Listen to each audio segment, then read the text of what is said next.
Hi, my name is Hannah, and today I wanted to talk about getting the most out of a guided tour. So if you watched my other course called Stop Overpacking for Your Trip or Your Travels, in that course I was packing for a group tour to Cuba. So I decided to take a multi-day group tour for a number of reasons. One big reason is that there are a lot of restrictions for Americans going to Cuba, and I really wanted some assistance with that. Also, when I was researching this company, I found that they were going to be doing everything that I would want to be doing, and I thought it would be interesting to take a group tour to see what is offered in a group setting that I might not be able to access on my own.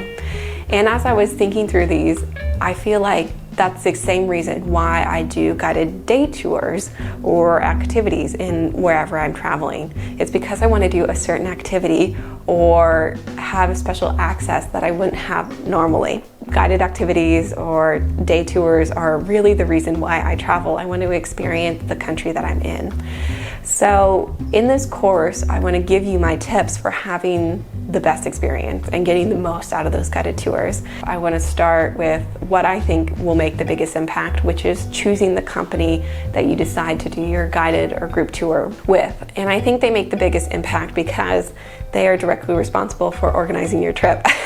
So in choosing the company, I have lots of tips that I want to share with you about how to research and find different companies, how to compare and contrast them, and make sure that you choose the company that you think you'll have the best experience with. After you book your guided activity or multi-day tour, I'm going to walk you through some tips of what I did before, during, and after the trip to have the best experience. So just like my Stop Overpacking for Your Travels course, I'm also going to have a blog post that works in tandem with this course.